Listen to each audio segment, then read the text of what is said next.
Comment maîtriser la timidité et le trac? C'est le livre que je vous présenterai aujourd'hui, un livre qui aidera énormément de personnes à pouvoir gérer le trac et la timidité dans leur quotidien. Ce livre est écrit par Dr René Fauvel, directeur de l'Institut d'autosuggestion de Paris. Connaissez-vous le trac? C'est d'abord l'angoisse que tout le monde connaît et qui se localise tantôt à la gorge, tantôt dans la région du cœur, tantôt au creux de l'estomac. Elle est souvent accompagnée d'une sensation d'étouffement et de constriction thoracique. La sensation de palpitation est fréquente. Les troubles circulatoires sont ressentis comme une bouffée de chaleur au visage. On note parfois un malaise physique indéfinissable. Le plus appréciable des symptômes moteurs est le tremblement qui affecte de préférence les bras, les mains, les mollets, la langue et peut dans certains cas devenir généralisé. Il existe aussi un certain degré de faiblesse et de raideur musculaire. Chez le pianiste intimidé, les doigts peuvent se raidir au point de rendre l'exécution impossible. Chez le violoniste, les doigts se crispent, se déplacent et le son monte. La raideur musculaire qui se produit au moment de l'émotion donne lieu au phénomène suivant, signalé par Hartenberg. Si dans une rue déserte, on est sur le point de croiser un passant qui vient en sens inverse sur le même trottoir, et si l'on le regarde fixement, il n'est pas rare qu'au moment du croisement, l'inconnu laisse traîner une ou plusieurs fois son talon sur le sol. C'est un timide troublé par le regard fixe et chez qui une ébauche d'émotion a provoqué une raideur subite des jambes.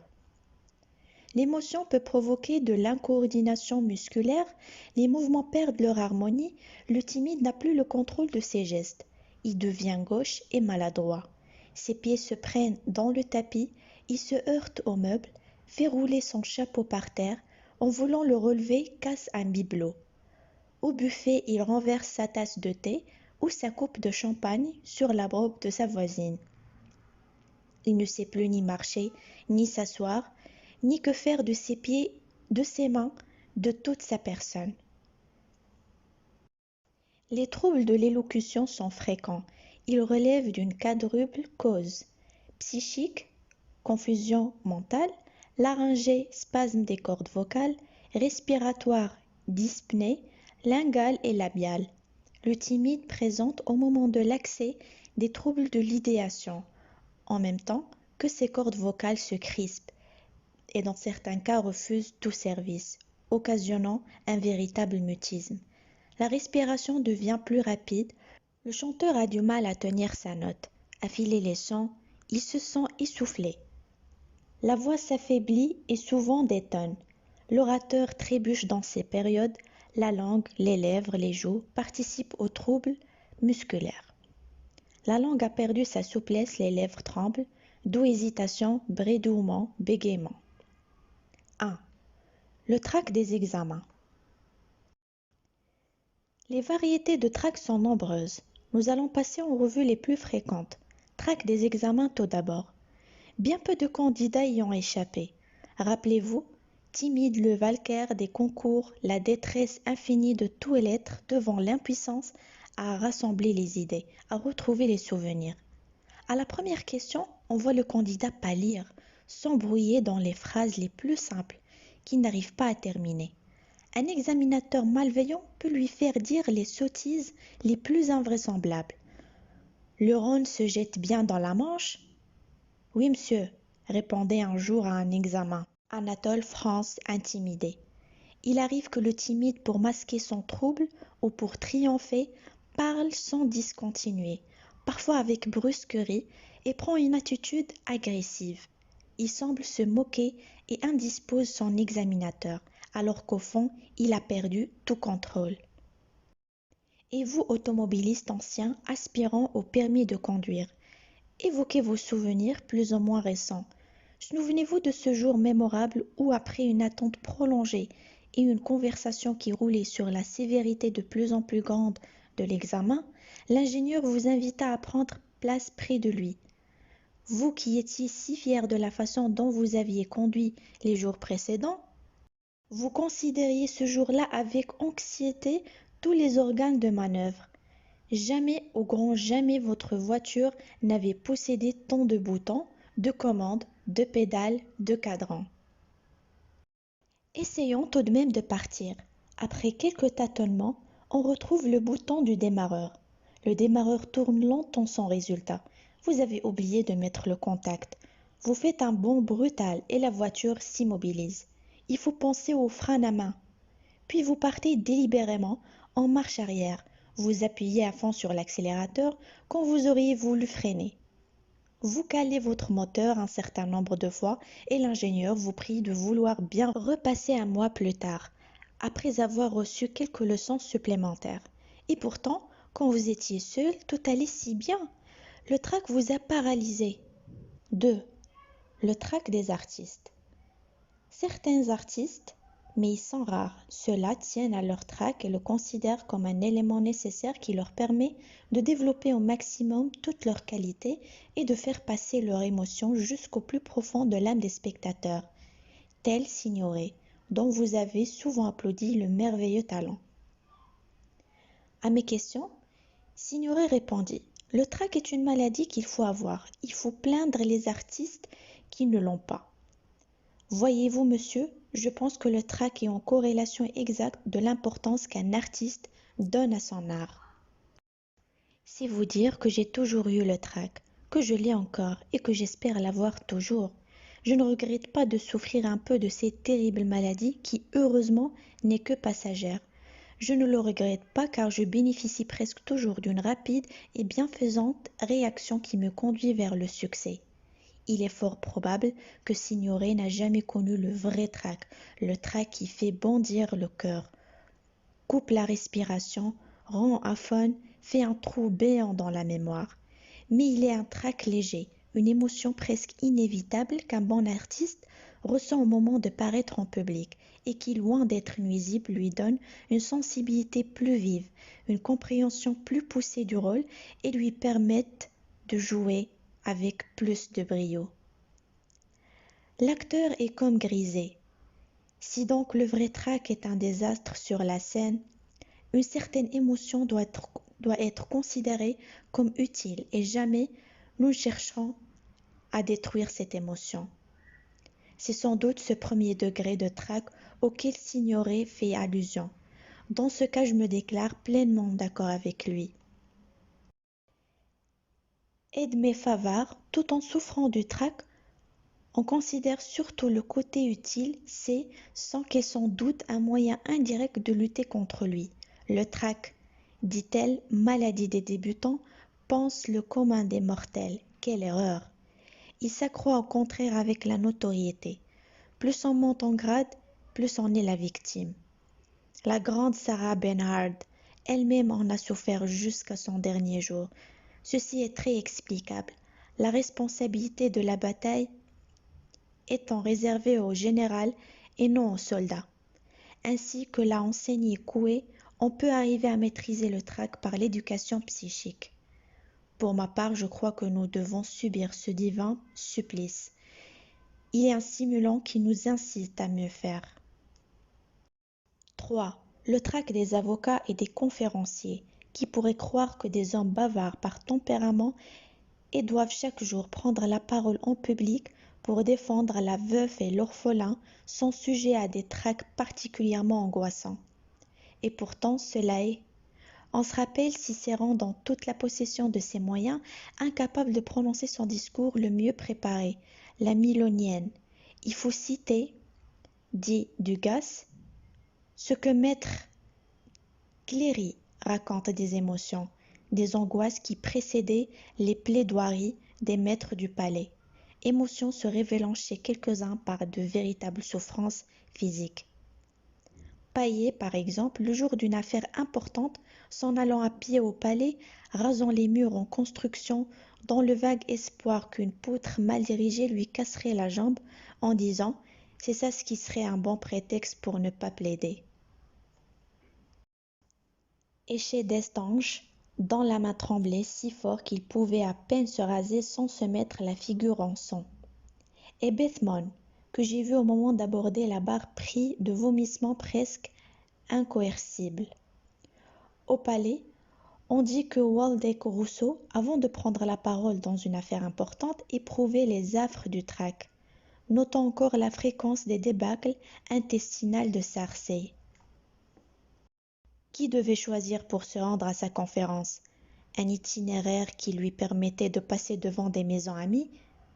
Il est d'usage, paraît-il, d'indiquer aux prédicateurs qui vont faire un serment dans une paroisse étrangère, la retraite où ils pourront donner libre cours aux conséquences de leurs émotions.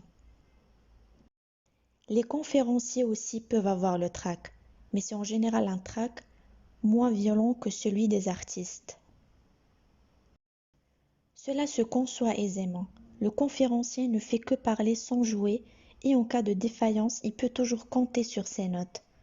Le professeur Mosso nous fait dans son livre La peur un récit pittoresque de son trac lors de sa première conférence. Je me souviens toujours de ce soir et je me souviendrai longtemps. Je regardais derrière le rideau d'une porte vitrée qui donnait dans le grand amphithéâtre bandé d'auditeurs. J'étais nouveau venu dans ma chaîne, je me sentais humble et presque repentant de m'être exposé à l'épreuve d'une conférence dans ce même amphithéâtre, où avaient parlé maintes fois mes plus célèbres maîtres. À mesure que l'heure approchait, ma crainte augmentait. J'avais peur de me troubler et de rester bouche béante et muet. Mon cœur battait avec force. J'éprouvais l'angoisse de celui qui regarde au fond du précipice. Je voulus alors jeter un coup d'œil sur mon discours et me recueillir.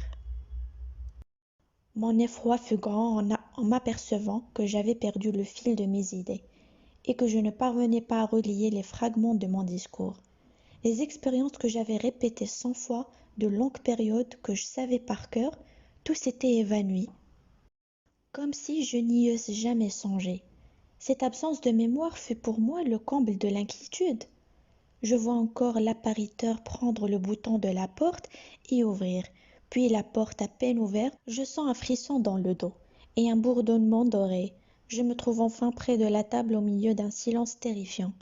Il me semblait que j'avais fait un plongeon dans une mer orageuse et que sortant la tête de l'eau, je me fusse jeté sur un récif au milieu de ce vaste amphithéâtre.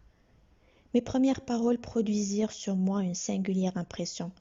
Il me semblait que ma voix se perdait dans une immense solitude où elle s'éteignait aussitôt émise.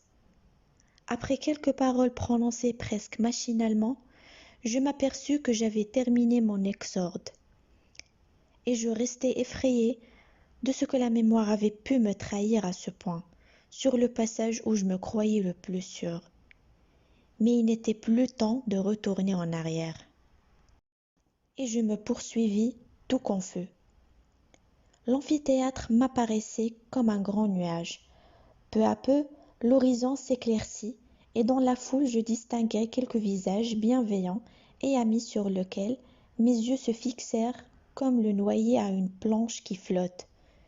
Puis à côté des personnes attentives qui approuvaient de la tête et rapprochaient leurs mains de l'oreille pour mieux cueillir mes paroles. Enfin je me vois dans l'hémicycle isolé, infime, chétif, humble, comme si je me confessais de mes fautes. La première et la plus vive émotion était passée. Mais quelle sécheresse à la gorge et quelle flamme au visage! Comme ma respiration était entrecoupée et ma voix éteinte et tremblante, l'harmonie des périodes était souvent suspendue par une rapide inspiration, et j'arrivais péniblement à trouver assez d'haleine pour prononcer les dernières paroles qui achevaient ma pensée. Vers la fin, je sentis de nouveau le sang circuler, puis quelques minutes d'inquiétude s'écoulèrent encore. Ma voix tremblait beaucoup, avait pris le temps persuasif de la conclusion. J'étais essoufflé et tout en nage. Les forces étaient sur le point de m'abandonner en regardant les gradins de l'amphithéâtre. Il me sembla que la gueule d'un monstre s'ouvrait peu à peu pour m'engloutir dès que j'aurais prononcé mes dernières paroles. Madame Claretti connaissait également l'émotion et se manifestait chez lui un peu avant de paraître en public. et atteignait son plus haut degré pendant le court instant durant lequel le conférencier s'avançait pour gagner la table. À ce moment, les idées les plus absurdes, les plus illogiques lui passaient par la tête. Il se demandait ce qu'il venait faire là. Quelle était l'utilité de cette épreuve? S'il ne serait pas infiniment mieux chez lui, tranquillement installé dans son cabinet. Chez certains conférenciers, l'émotion a pour effet de précipiter le débit à tel point qu'une conférence qui devait normalement durer 1 heure est terminée au bout d'une demi-heure. L'orateur faisant des coupes sombres dans certains passages, sans se préoccuper de la logique du développement. D'autres vont jusqu'à supprimer complètement la conférence. Assolan, revenant d'un voyage en Amérique, était un jour invité à faire une causerie et il avait pris pour thème le titre de son livre La vie aux États-Unis. La documentation ne lui manquait donc pas. Il s'installe derrière sa table et commence. Messieurs, dit-il d'un air assuré, quand on veut partir pour l'Amérique, quand on veut y aller, on prend l'avion. En écoutait, quelque peu interloqué, rapporte Cersei. Tout à coup, nous le vîmes ramasser ses papiers, son livre, se lever en pied, descendre de la chaire, et moi je prends la porte, nous dit-il. 4. Le tract sexuel. Le tract sexuel est au point de vue médical un des plus importants, car il est souvent cause d'impuissance. Je vois fréquemment des malades qui se plaignent d'impuissance.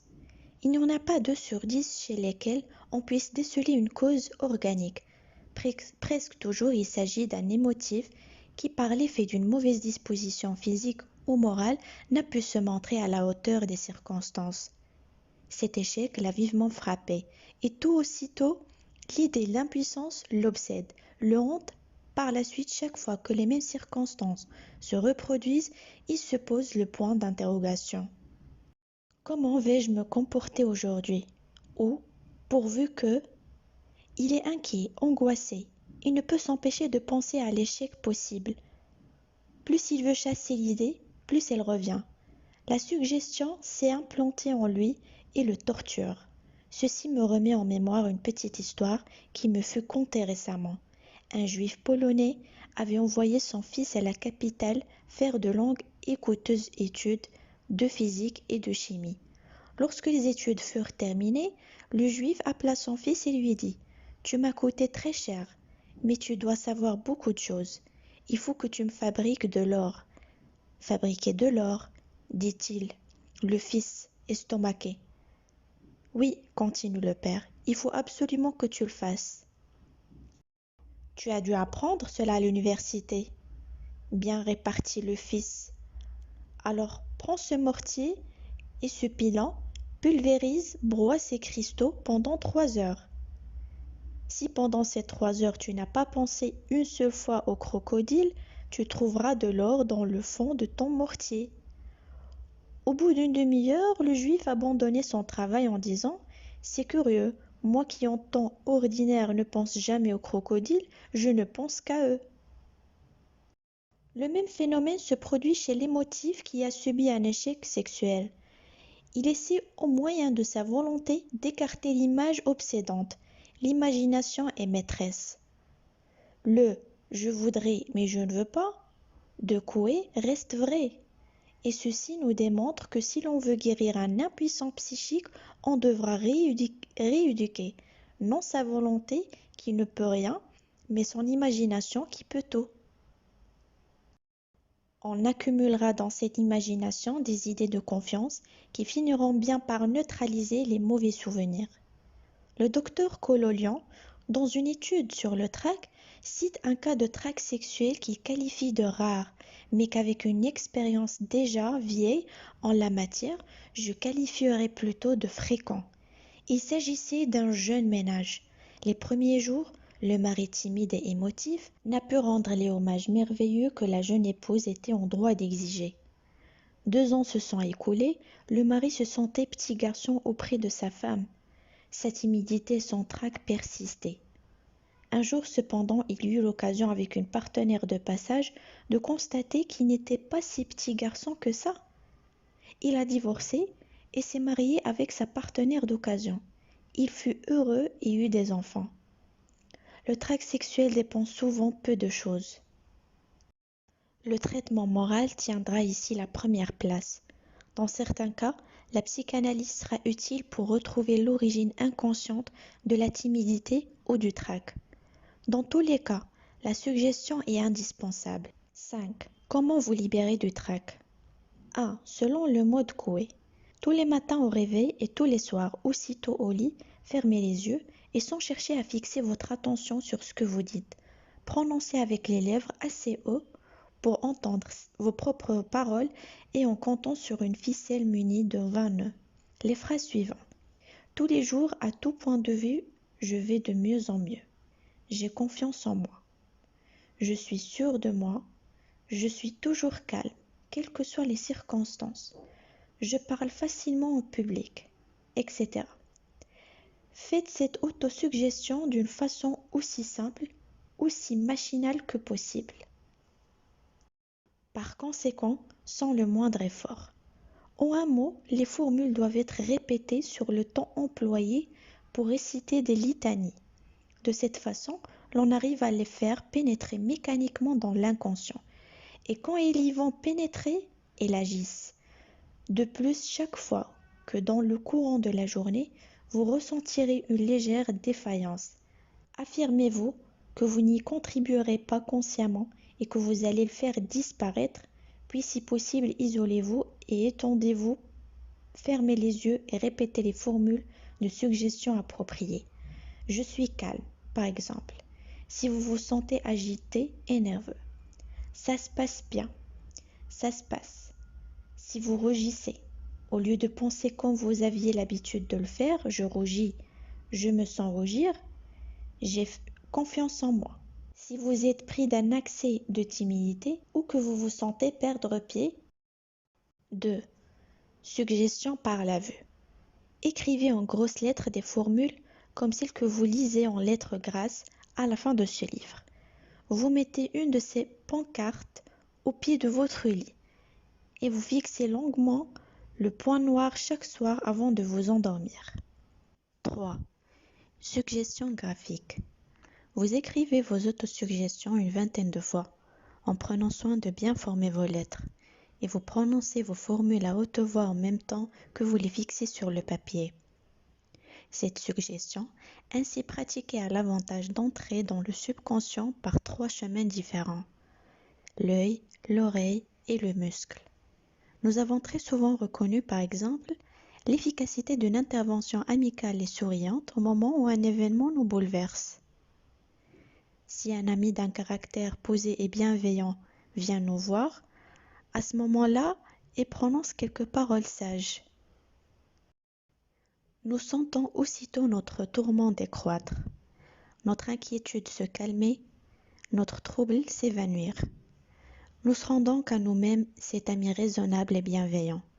Répétons-nous, soyons raisonnables. Ce commentaire peut s'appliquer à certaines formules des pages en lettres grasses. Pour les autres, il faut se reporter à la méthode cartésienne. Elle consiste, d'après le philosophe, en ces longues chaînes de raisons toutes simples et faciles dont les mathématiciens ont coutume de se servir pour parvenir à leurs plus difficiles démonstrations. Le premier précepte de Descartes est de ne recevoir jamais aucune chose pour vraie qu'on ne l'ait reconnue évidemment être telle, c'est-à-dire d'éviter soigneusement la précipitation et la prévention. Le second est de diviser chacune des difficultés que l'on examine en autant de parcelles qu'il se peut et qu'il est requis pour les mieux résoudre.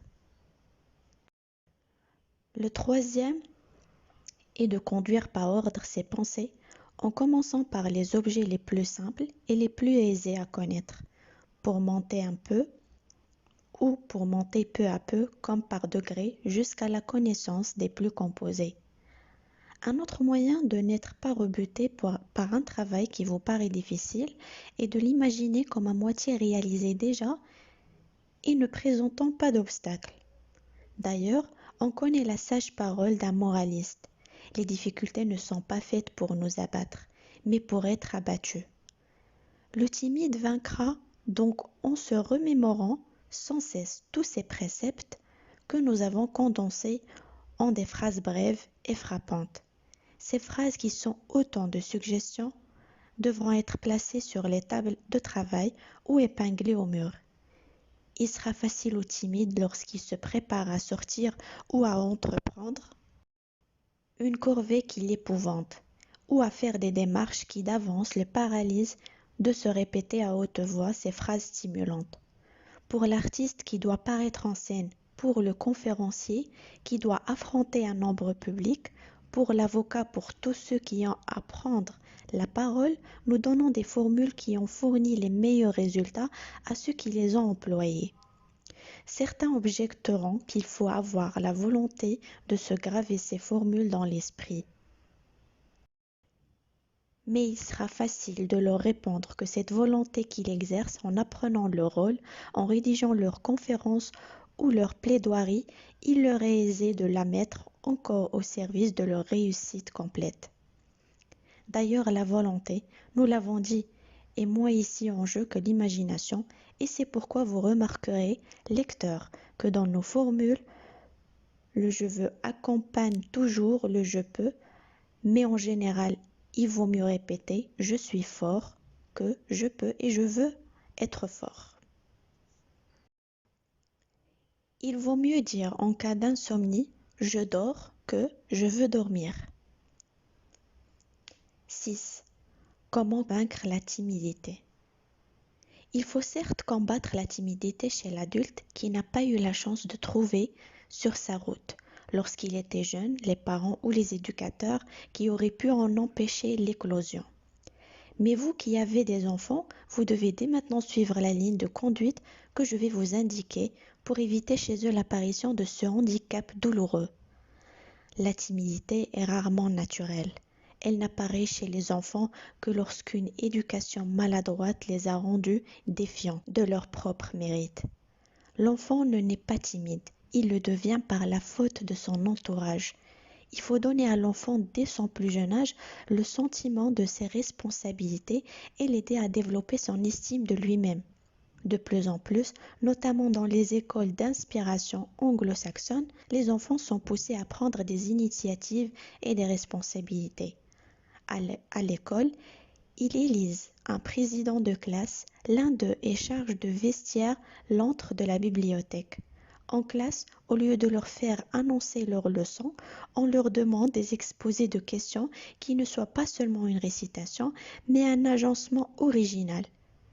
Ils composent et jouent des pièces de théâtre qui sont la représentation de la vie ou de l'histoire, et rédigent des journaux où ils ont toute liberté d'exprimer leur opinion. L'enfant doit être habitué à l'idée de se diriger sans compter exclusivement sur une influence extérieure. La sollicitude exagérée produit des résultats fâcheux, mais d'autre part, la sévérité a parfois les mêmes conséquences. Un enfant tremble devant ses parents ou ses professeurs, commence la vie dans des conditions d'infériorité évidente. Il devient inquiet et ombrageux. À force d'entendre blâmer ses actes, il finit par prendre défiance de lui-même. C'est un candidat à la timidité, ennemi de tout effort pour le mieux. Il ne faut jamais décourager les enfants. Il y a au contraire intérêt à souligner tous leurs efforts, à leur donner de bonnes suggestions. Il est bon que les parents se rendent compte du rôle de la suggestion dans l'éducation, rôle qui est en général complètement méconnu pour le plus grand dommage des petits. Le cerveau de l'enfant est très malléable, très suggestible. Tout ce qui sort de la bouche de ses parents et de ses maîtres est accepté comme parole d'évangile. Tous les enfants ne se développent pas avec la même rapidité, que ce soit au point de vue physique ou au point de vue intellectuel. Il est donc très maladroit de répéter à un enfant « Ah, ça c'est malin ». Sous-entendu, tu es stupide. Tu ne fais jamais rien de bien. Tu es toujours le dernier. Tu es ridicule, etc. Plus vous répétez ces aménités et plus votre enfant se bute. Vous êtes en grande partie responsable de ces insuccès, et voilà un enfant destiné à devenir un timide. C'est une suggestion négative, désastreuse, que vous lui donnez ainsi, et on n'a jamais rien obtenu de cette façon. Au contraire, encouragez-le gentiment, parlez-lui doucement, Montrez-lui qu'il peut faire beaucoup mieux, qu'il est plus intelligent que beaucoup de ses camarades, qu'il n'entende que des paroles réconfortantes et vous ferez là un excellent travail de persuasion. Vous profiterez de son sommeil pour lui faire de la suggestion. Lorsqu'il est endormi, approchez-vous de son lit et murmurez à son oreille les formules renfermant les idées que vous désirez voir se réaliser en lui. Par exemple, tu es calme, obéissant, travailleur, tu as plaisir à travailler, tu as de l'amour propre, tu arriveras facilement à être dans les premiers de ta classe, tu as confiance en toi, etc. Il sera parfois nécessaire que le médecin psychothérapeute donne les premières suggestions, mais le principal de la besogne sera fait par le père ou la mère, car c'est chaque jour que la suggestion doit être faite. Il faudra là encore beaucoup de patience et de persévérance. Quels parents reculeraient lorsqu'il s'agit de la santé et du bonheur de leurs petits? Il est bon que les grandes personnes discutent avec l'enfant, ne serait-ce que pour l'aider à formuler son jugement et pour le familiariser avec l'idée de son importance relative. Ces discussions auront encore l'avantage d'exercer l'enfant à exprimer clairement sa pensée, en des termes précis. Il faudra éviter tout balbutiement, toute hésitation de parole qui provient généralement du manque de fixité dans les idées, mais toujours sans brusquerie, en lui affirmant qu'il peut parler avec plus d'aisance. Si un mot semble difficile à prononcer à l'enfant, on lui fera répéter lentement plusieurs fois dans le courant de la journée. Il prendra ainsi l'habitude de bien articuler. Il faut forcer les jeunes à discipliner leurs pensées avant de les exprimer. Ce que l'on conçoit bien s'énonce clairement et les mots pour le dire arrivent aisément. Le succès dans les examens dépend souvent plus de la façon aisée dont le candidat a répondu que de sa science réelle. Combien de timides échouent parce que leurs troubles les avaient passés pour des ignorants? Nous devons aussi éviter la faute qui trop souvent engendre la timidité, d'exiger la perfection des jeunes enfants. Certains petits être consciencieux, désespérants de ne jamais atteindre là où l'on voudrait les conduire, se désolent et doutent d'eux-mêmes. Les parents apprendront à l'enfant le maniement de l'autosuggestion. Il comprendra très vite les bienfaits de cette méthode qu'il continuera d'utiliser toute sa vie. Quelles règles devez-vous suivre si vous désirez guérir votre timidité? Suivez les prescriptions d'une hygiène bien comprise. Levez-vous tôt et autant que possible à la même heure chaque jour. Le timide est souvent nonchalant, vous avez au moment du lever l'occasion d'un effort de volonté. Ne perdez pas cette occasion, votre volonté se fortifiera si vous prenez l'habitude de l'exercer. Dès que vous serez sorti de votre lit, il fera pendant un quart l'heure des exercices de culture physique qui seront suivis d'une vingtaine d'inspirations profondes. Entre chaque inspiration, répétez à mi-voix: je me porte bien, je suis fort, je suis calme, je suis maître de mes nerfs, j'ai confiance en moi. Ayez soin d'éviter tous les aliments qui augmentent votre émotivité. Les épices, l'alcool, le café, le thé, l'alimentation sera tout végétarienne. Il verra sur son attitude, ses gestes et ses paroles. L'attitude a une grande importance. Il existe en psychologie une loi dite de répercussion dont il faut tenir compte. Les mouvements et attitudes du corps produits artificiellement, dits ribot, peuvent susciter dans quelques cas les émotions correspondantes. Gardez quelque temps la posture de la tristesse et vous la sentirez vous envahir. Mêlez-vous à une joyeuse société, réglez sur elle vos démarches extérieures et vous éveillerez en vous une gaieté fugitive. Chez les hypnotisés, placez le bras dans l'attitude de la menace, le poing fermé, l'expression se complète spontanément dans les traits du visage et le reste du corps, de même pour l'expression de l'amour, de la prière, du mépris. Ici, le mouvement est la cause et l'émotion est l'effet. Les deux cas sont réductibles à une formule unique. Il y a entre tel mouvement et telle émotion une association indissoluble. L'émotion suscite les mouvements et les mouvements suscitent l'émotion. Nos pensées, et nos émotions provoquent des réactions organiques, mais tout ce qui se passe dans notre corps, dans nos muscles, modifie plus ou moins notre façon de penser et de sentir. Si vous êtes en colère et que vous vous livriez à des manifestations extérieures brutales, gestes désordonnés, paroles violentes, votre colère s'exapère et vous conduit, Dieu sait où, au crime parfois. On peut tuer dans un mouvement de colère. Au contraire, si vous arrivez à juguler ces manifestations, freinez vos gestes, à rester immobile, ne fût-ce que quelques secondes, à arrêter le flot de vos paroles, la colère tombe brusquement. Vous avez retrouvé la maîtrise de votre esprit en vous composant une attitude. Servez-vous de cette loi de répercussion pour vous délivrer de la timidité. Que vos démarches soient assurées. Que vos démarches soient assurées. N'avancez pas dans la vie le dos voûté, la tête rentrée dans les épaules comme si toutes les catastrophes devaient fondre sur vous. J'en connais qui, par leur attitude craintive, paraissent attirer tous les coups du sort. Ne faites pas comme eux. Redressez-vous. Dans la conversation, ayez les yeux fixés sur ceux de votre interlocuteur et non sur le bout de vos souliers. Si vous laissez errer votre regard dans l'espace ou si vous l'accrochez sur les différents objets qui vous entourent, vous donnerez une impression de timidité, de gêne et même parfois de fausseté, alors que vous êtes l'homme le plus droit qu'il soit possible d'imaginer. De plus, vous manquez d'autorité et vous risquez d'être battu dans toutes les discussions. Veillez sur l'harmonie de vos gestes, qu'ils ne soient pas saccadés pour ne pas déterminer des pensées et des impulsions regrettables. Cultivez les gestes larges, précis, rapides, cependant qui aideront à la précision de votre pensée et la rendront plus facile à exprimer.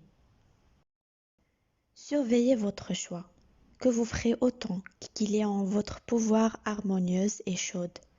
Saisissez toutes les occasions qui se présentent à vous pour lutter contre votre défaut.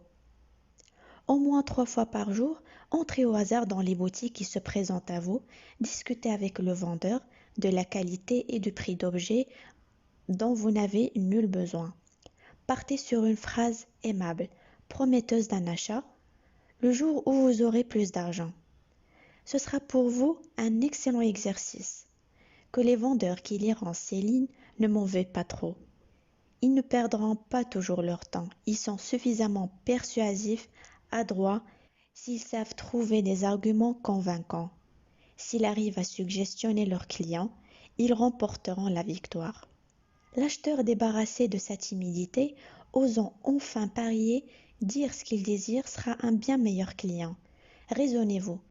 Vous êtes trop égocentriste, tâchez de l'être moins.